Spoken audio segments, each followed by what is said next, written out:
India glitz ரசிகர்களே வணக்கம். உங்களுடைய கஷாயம் வித் பாஸ்கி, உங்களுடைய பாஸ்கி. அண்ணே, அவனை இப்போ தூக்கிட்டா, டீ சாப்பிட்டுருக்கான். இப்போ தூக்காத, டீ கிளாஸை கீழே வச்சப்பறம் தூக்கு. இப்போ ஈஸி இல்லை தூக்கிறது.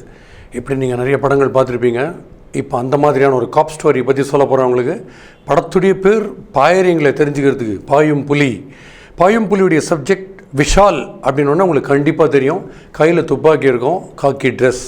S, is a police officer, upcoming police officer. But இன்னும் டியூட்டியில் ஜாயின் பண்ணல.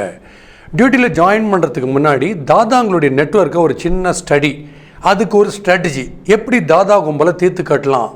தாதா கும்பல் இதில் என்ன பண்ணுறாங்க, பணம் பிடுங்குறாங்க. பணம் எக்ஸ்டார்ஷனிஸ்ட்ஸ், அங்கங்கே பிஸ்னஸ் மேன்கிட்டேருந்து பணம் பிடுங்குறவங்கள எப்படி கவுக்கலாம். ஜாயின் பண்ணுறதுக்கு முன்னாடியே ஒரு ஸ்ட்ராட்டஜி பிளான் பண்ணுறார். என்னங்க நீங்கள் தனி ஒருவன் படத்துடைய விமர்சனத்தை மறுபடியும் சொல்லியிருக்கீங்க அப்படின்னு ஏன் அவசரப்படுறீங்க? நீங்கள் கிட்டத்தட்ட அதே ஸ்டோரி, அதே ஹேங் ஓவரில் படம் பார்க்கும்போது கிட்டத்தட்ட அதே டைப்பில் இருந்தது. அது கொஞ்சம் பயங்கர இன்டர்நேஷ்னல் லெவலில் கொஞ்சம் சொஃபிஸ்டிகேட்டடாக இருந்தது. இது கொஞ்சம் லோக்கல் லெவலில். அதே மாதிரி ஒரு போலீஸ் ஆஃபீஸர் எப்படியாவது நம்ம டியூட்டியில் ஜாயின் பண்ணி டேக் சார்ஜ் பண்ணுறதுக்கு முன்னாடியே கம்ப்ளீட்டாக அவங்களுடைய ரகசியங்களெல்லாம் கண்டுபிடிச்சி அணுகணும் அப்படின்றது ஒரு இன்ட்ரெஸ்டிங். சரி, சுஷீந்திரன் ஸ்க்ரீன் பிளேயில் கிங்கு. பாண்டிய நாடில் நாம் பார்த்துருக்கோம்.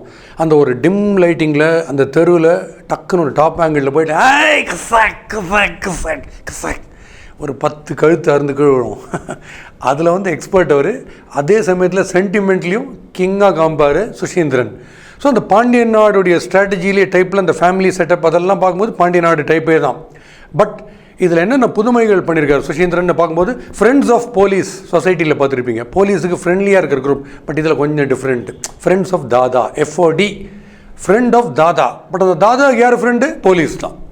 தாதாவுடைய க்ளோஸாக பழகிட்டு நமக்குள்ள ஒரு டீலிங் அப்படின்லாம் பேசிட்டு தாதாவை கழுத்தறுத்தா எப்படி இருக்கும்? இது ஒரு புதுமை. ஒத்துக்கிறீங்களா இல்லையா? ரைட். லவ் ட்ராக்கில் என்ன புதுமை? அதையும் இன்ட்ரெஸ்டிங்காக எடுத்துருப்பார் பாண்டிய நாடில். பட் இதில் கொஞ்சம் டிஃப்ரென்ஸ். அதாவது ஒரு லவ், எப்படியாவது லவ்வரை கவரணும் அப்படின்றச்சே லவ்வரை மிரட்டுவாங்க நார்மலாக. மரியாதையாக நீ வர, இன்னைக்கு நீ என்னை காதலிக்கிற அப்படின்னு சொல்கிறதுக்கு பதில் நீ என்னை காதலிக்கிற அப்படின்னு டும் அப்படின்னு சைடில் ஒரு 4 தாதாவை சுட்ட எப்படி இருக்கும். துப்பாக்கியாலேயே மிரட்டி ஒரு லவ். காதலுக்கு கண் இல்லை கேள்விப்பட்டிருக்கீங்க, காதலுக்கு கன் உண்டு அப்படிங்கிறது கொஞ்சம் வித்தியாசமான ஒரு ட்ராக். இதுவும் ஒரு வித்தியாசம் சுஷீந்திரன். ஸோ இதெல்லாம் ஃபஸ்ட் ஹாஃபில் புதுமை. சுஷீந்திரன்ட்ட ரொம்ப ப்ளஸ் பாயிண்ட் இந்த படத்தில் நான் பார்த்தேன் என்னென்னா, முதல் பாதியில் ஒரு காப் வாசஸ் டான் அந்த ஸ்டோரி, எப்படி அந்த நெட்வொர்க்கை தீர்த்து கட்டுறது.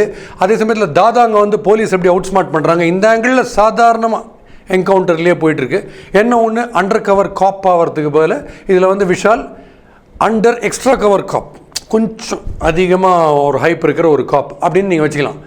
ஆனால் இந்த தாதாயிசம், ஒரு தாதாவுக்கும் பர்சனல் ஆங்கிள் இருக்குது ஃபேமிலியில், ஒரு போலீஸுக்கும் பர்சனல் ஆங்கிள் இருக்குது தன்னுடைய ஃபேமிலி லைஃப்பில் அப்படின்னு பாண்டிய நாடு ஸ்டைலில் காட்டும்போது தான் சுஷீந்திரனுடைய ரியல் கிளாஸ் தெரியுது.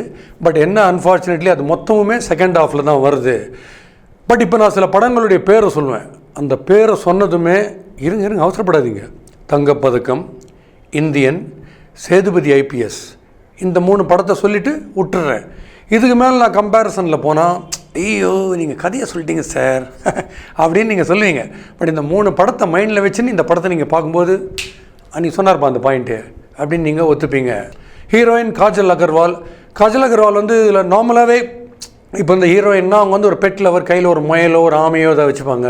அதுக்கப்புறம் ஒரு சுடிதார் எல்லாம் போட்டு அந்த முடி அப்படி பண்ணினே ரோடு கிராஸ் பண்ணுவாங்க. அதெல்லாம் பார்த்துருக்கீங்க. வண்டி கற்றுக்குறாங்க, அது கற்றுக்குட்டியாக இருக்காங்க. வண்டி அவங்களுக்கு யூட்டர்ன் தெரில, பாவம், ரொம்ப இன்னசென்ட்டாக இருக்காங்க. ஸ்டாண்டெல்லாம் எடுக்க தெரில அவங்களுக்கு. அப்புறம் கியர் போட தெரில, பட் அது கியர் இல்லாத வண்டி, அது அந்த மாதிரி இன்னசென்ட்டாக இருக்காங்க. அப்படி இருக்கும்போது இதில் ஒரு ஸ்டெப் எக்ஸ்ட்ரா போய் ஹீரோயினுக்கு நடக்கிறது பழகுறாங்க. அடிப்பிரதட்சணெலாம் கோயிலில் பண்ணுவாங்கல்ல, மெதுவாக ரோடு யாராவது ஒருத்தர் கிராஸ் பண்ணும்போது அவங்கள பார்த்தே கிராஸ் பண்ணுறாங்க. அந்தளவுக்கு in all walks of life ஒரு லேர்னராகவே இருக்காங்க. இன்னொருத்தரை பார்த்து ரோடு கிராஸ் பண்ணுறாங்கன்னா எவ்வளோ இன்னசென்ட்டான ஒரு ஹீரோயினாக இருக்கணும் அப்படின்றது நீங்கள் பார்த்துக்கணும். மற்றபடி கதையில் உங்களுக்கு ஏதாவது ஸ்கோப் இருக்கான்னா கிடையவே கிடையாது, மூச்சை விடாதீங்க. இப்போ நான் சஸ்பென்ஸை சொல்லாத மாதிரி டைரக்டரும் காஜல் அகர்வால்கிட்ட சொல்லவே இல்லை இது என்ன கதைன்னு. நான் கூப்பிடும்போது வாங்க ஷூட்டிங்கு போயிடுங்கன்ட்டு ரோடை மெதுவாக கிராஸ் பண்ணுறாங்க. ஆனால் கற்றுன்ட்டாங்க. இந்த படம் முடியும் போது ரோடு கிராஸ் பண்ண கற்றுன்ட்டாங்க. பரோட்டா ஸ்டோரி காமெடிக்கு அவர் ஹீரோ கூடவே வர்றாரு. ஒரு போலீஸ் கூடவே வர ஒரு கான்ஸ்டபிள் அப்படின்னு நீங்கள் நம்பணும். அதாவது போலீஸ் டிபார்ட்மெண்ட்லேயே இப்போ இல்லை, assistant commissioner of police for comedy அப்படின்னு புதுசாக ஒரு போஸ்ட்டு க்ரியேட் பண்ண மாதிரி இருக்குது. சிரிக்க வைக்கிறதுக்குன்னு ஒரு போஸ்ட் இருக்குது போல இருக்குது போலீஸில். திடீர்னு ஒரு சீன் ஜீப் போட்டுவார், திடீர்னு ஒரு சீன் ட்ரெஸ்ஸில் ஆனால் ஏதாவது ஒரு காமெடி பண்ணுவார். அப்பப்போ வண்டியில் போகும்போது ஹீரோவோட தன்னுடைய ஒய்ஃப் எப்படி டார்ச்சர் பண்ணுறா அப்படிங்கிறத சோகமாக சொல்கிறாரு பரோட்டா சூரி. ஒரு பரோட்டாவை நம்ம ஸ்பூன் அண்ட் ஃபோர்க்கில் சாப்பிட்றதுல எவ்வளோ கஷ்டம் இருக்குமோ அந்த கஷ்டம் அந்த காமெடியை பார்க்கும்போது நமக்கு இருக்குது.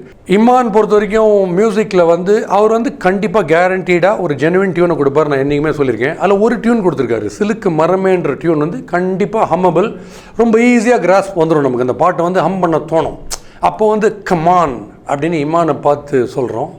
மற்றபடி come on, Imman what is, இம்மா ஹைட்டில் நீங்கள் மியூசிக்லாம் போடுவீங்க, இதில் நீங்கள் சப்ஜெக்டில் ஸ்கோப் இல்லையா, இல்லை நீங்களே ஸ்கோப் இல்லாதபடி பண்ணிட்டீங்களா அப்படிங்கிறது தெரியல. எக்ஸ்பெக்டேஷன் லெவலோட கொஞ்சம் குறைஞ்சிடுச்சு.